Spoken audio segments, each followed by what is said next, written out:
Sustentável, menos poluente, mais silencioso, mais eficiente, menor custo de abastecimento, menor custo tributário, menor custo de manutenção. Ufa, esses são alguns dos benefícios dos carros elétricos. Uma maravilha, não é mesmo? Além disso, os EVs, como também são conhecidos, podem ajudar com a poluição sonora, especialmente em cidades onde as velocidades geralmente são baixas. Como os carros elétricos são muito mais silenciosos do que os veículos convencionais, a condução elétrica cria um ambiente mais tranquilo para todos nós.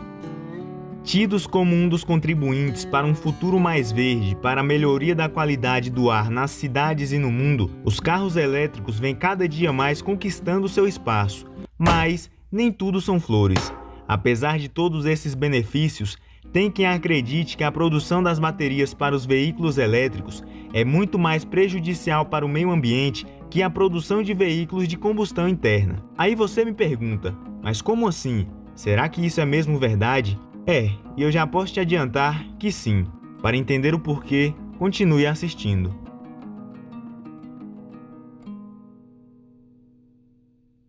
Para entender o porquê muitos acreditam que a produção das baterias para veículos elétricos é muito mais prejudicial para o meio ambiente que a produção de veículos de combustão interna, precisamos falar sobre um país que tem um papel crucial nesse jogo: a República Democrática do Congo, um país que está localizado no continente africano e que é o terceiro maior país em extensão territorial do continente. A República Democrática do Congo há anos passa por uma série de conflitos políticos e civis, promovidos pela disputa de poder. A economia nacional sofre com as consequências dos conflitos armados no país, com a redução dos investimentos estrangeiros e com a inflação, entre outros aspectos. O Congo se tornou independente da Bélgica em 30 de junho de 1960 e é desde então considerado um dos países mais pobres do mundo, tendo um dos menores valores de PIB per capita, mesmo sendo um dos países mais ricos do mundo em recursos naturais,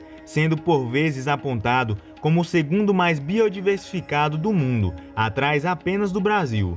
Mas o Congo nunca conseguiu aproveitar suas riquezas e se desenvolver. Isso porque sempre foi saqueado por forasteiros por conta de seus recursos. Hoje, as principais riquezas nacionais do Congo são suas reservas minerais, como por exemplo de diamante, ouro, ferro e cobalto.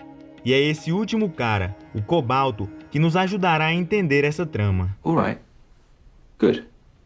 Got it.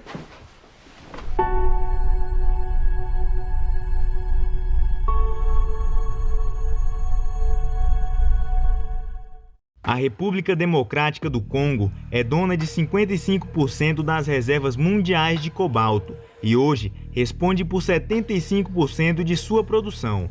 Então era para estar nadando em dinheiro, não é mesmo? Mas não é isso que está acontecendo. Vem que te explico o porquê. De acordo com Johnny Harris, um youtuber americano, a República Democrática do Congo hoje possui 19 minas de cobalto, mas 15 delas são administradas pela China. Mais uma vez, estamos vendo uma superpotência correndo para um país subdesenvolvido para roubar seus recursos naturais e controlar sua cadeia de suprimentos. Nada de novo, não é mesmo? Mas eu achei que a revolução de energia limpa seria diferente disso. Me enganei. Agora vocês devem estar se perguntando o que isso tem a ver com os carros elétricos. Mais uma vez, vem que te explico. O cobalto está sendo um dos novos materiais usados para mudar a forma como produzimos e usamos energia. E adivinha, o cobalto está presente em baterias de carros elétricos, a coisa que está todo mundo correndo para descobrir e fazer mais. E como a demanda por carros elétricos tem aumentado drasticamente, espera-se que esse aumento dobre a demanda de cobalto até o ano de 2025. A commodity da vez não é a borracha ou o diamante, mas sim o cobalto, um mineral azul que até pouco tempo atrás tinha pouca importância e costumava ser usado apenas para tingir cerâmica, mas agora ele tem uma importância muito grande no crescente mundo dos veículos elétricos. Começou devagar, mas já engatou a segunda marcha, o mercado de carros elétricos no Brasil. O carro elétrico ainda custa quase o dobro do convencional aqui no Brasil, mas é um segmento que vem crescendo bastante. Os especialistas apontam que a longo prazo o investimento vai compensar. De acordo com a Associação Chinesa de Fabricantes de Automóveis, a produção e as vendas de carros elétricos vem crescendo há 6 meses consecutivos. As vendas em setembro ultrapassaram 138 mil unidades. Como uma substância azul que servia para pintar cerâmica, acabou sendo tão importante para as baterias de carros elétricos. O tipo mais comum de bateria utilizada em carros elétricos é a bateria de íons de lítio. Esse tipo de bateria pode parecer familiar, já que também é usada na maioria dos eletrônicos portáteis, incluindo telefones celulares e computadores. Mas à medida que mais e mais empresas de automóveis estão tentando fazer seus carros durarem mais, sem superaquecer ou até mesmo explodir, o cobalto é um material incrível que ajuda a regular o calor e a volatilidade de um EV. Estamos em uma fase em que todas as montadoras estão competindo para fazerem melhorias sutis e se destacarem umas das outras, como por exemplo, meu carro percorre 400 km sem precisar recarregar. Mas o meu percorre 410. Então o cobalto está se tornando cada vez mais importante. E tem um país que está com uma grande vantagem nessa briga, que se adiantou há 20 anos atrás e começou a investir em minas de cobalto no Congo. E adivinha que país é esse? Isso mesmo, a China. É aqui, nesse ponto, que começo a ficar pessimista sobre a revolução da energia verde. E vou dizer o porquê. Todos sabemos que a China está entrando na África e está construindo um monte de infraestrutura, conquistando os corações das nações africanas, deixando claro o controle e a influência sobre eles. E por trás de todos esses investimentos, a China tem despejado muito dinheiro em minas, concentrando-se principalmente na República Democrática do Congo, onde estão todos esses minerais. Investimentos esses que começaram nos anos 2000, como eu disse há pouco. Mas tiveram duas perguntas que me deixaram um pouco curioso. Como a China sabia, há 20 anos atrás, que o cobalto iria se tornar tão valioso se a demanda por carros elétricos ainda era pequena? E como tiveram coragem de apostar tão alto? A primeira resposta para isso é fácil. O cobalto se tornou útil para outras coisas antes de se tornar útil para os EVs, como por exemplo para baterias de celular e coisas do tipo. Então já tinha uma demanda crescente para isso. Outro fator que ajuda a explicar essa aposta da China é como sua economia funciona. Como a China é um país comunista, onde o Estado e a economia estão interligados, eles têm incentivos diferentes dos do Ocidente capitalista. Na China, eles podem fazer apostas de longo prazo. Eles podem apostar que em 20 anos algo vai ficar muito valioso. Então eles podem despejar muito dinheiro nisso, porque afinal eles não precisam gerar lucros no próximo trimestre. Isso lhes dá a capacidade de fazer grandes apostas. Pode dar merda? Pode dar merda, mas não foi o caso. Nesse caso, a aposta foi certeira. E isso explica como a China controla 15 das 19 minas de cobalto da República Democrática do Congo.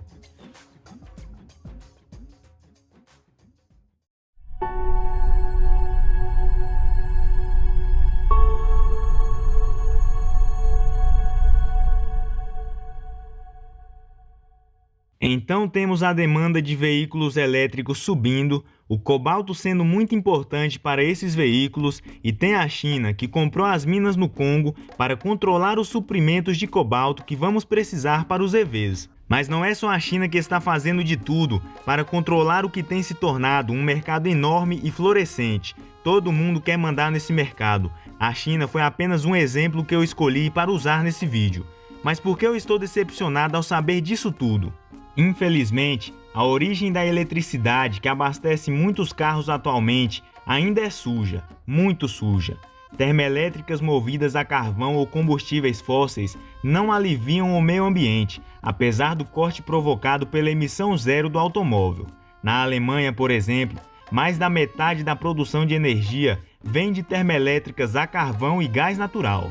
E sem mencionar que a China vai minerar todo esse cobalto da República Democrática do Congo e que nós não veremos nenhuma preocupação com a segurança dos trabalhadores. Mas ao invés disso veremos minas super perigosas, crianças fazendo um trabalho árduo e pessoas morrendo rotineiramente no trabalho. E talvez a maior contradição de todas, que é que mais uma vez esse material é finito, ou seja, ele vai acabar. E vale ressaltar que o processo de mineração e refine desse material é a mesma velha história de desmatamento e rios poluídos, apenas exploração geral. Quer dizer, eu pensei que a Revolução Verde seria limpa. Pensei que os carros elétricos realmente significariam uma maneira mais limpa de fazer negócios, que com eles teríamos um futuro mais limpo. Mas me enganei, os carros elétricos não irão nos salvar. No vídeo passado que fiz aqui para o canal, eu falei sobre como a China está deixando de ser o lixão do mundo. Se você se interessa por assuntos sobre a China, vai lá dar uma olhada. Eu vou deixar o link aqui na descrição e no card aqui no vídeo. É só clicar e ir lá conferir. Obrigado por ficar até aqui e até o próximo vídeo.